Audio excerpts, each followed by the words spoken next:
Alright guys, I figured I'd do another review with you guys. This is a similar set that I bought from the same company. It's a TEOOTD.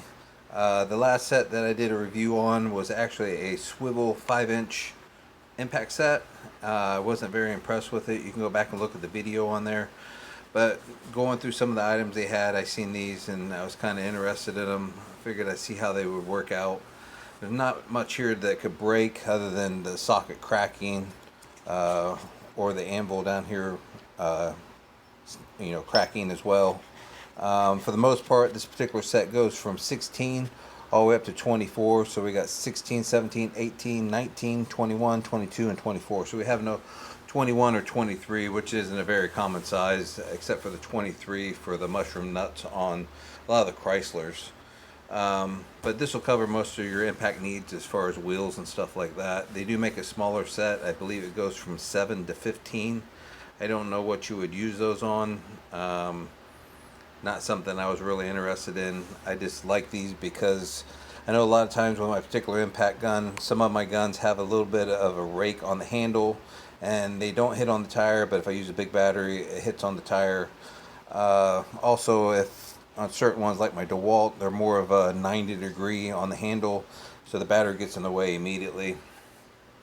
So I thought this was kind of nice because I don't have to put an extension on them. The extension is built into them, and I don't have to, sacrifice any kind of torque because of the joint where it joins at the anvil.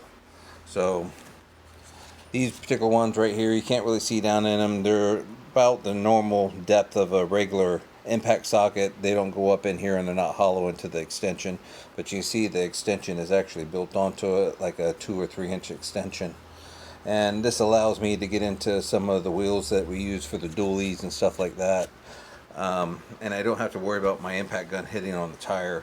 So like I said, I thought I would give them a try. And they start at 16. You can see that these guys are fairly thin-walled. So they'll fit on chrome wheels and other things of that nature. Like I said, my intention is just to use them on wheels and pretty much nothing else.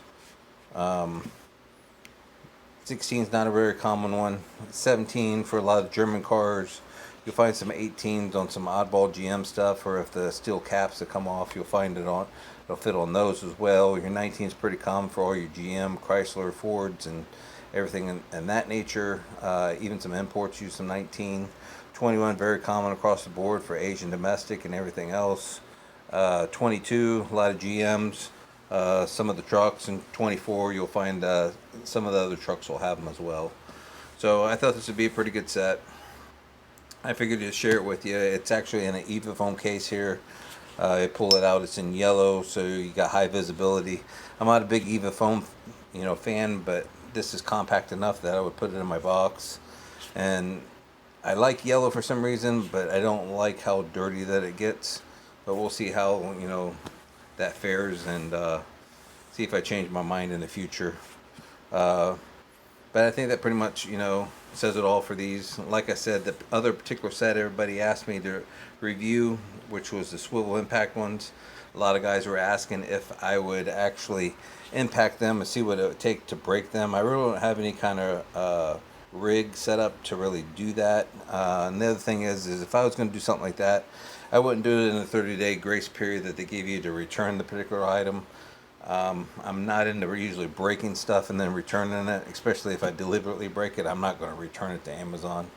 It's just not, I don't know what to say other than it's just not the way I was raised. It's more or less stealing or taking advantage of somebody. It's not their responsibility if I decide to deliberately break it or do a torture test on it. So I decided to return them in the condition that I received them in, and if somebody else wants to, do that torture test, or if the torque test channel or somebody, that's more has more tooling to do that and provide more data, significant data that would actually prove how strong they were, then more power to them. But I'm not going to actually torture them and then turn around and return them. I think that's just wrong in my opinion. If I was actually going to use them, it'd be one thing, but I had no intentions of using them after seeing them in person. But like I said, this is something totally different. This extension is actually made onto it. There's nothing really here to break other than the socket cracking. So I'm going to give these a try, and I just thought I would share that with you guys.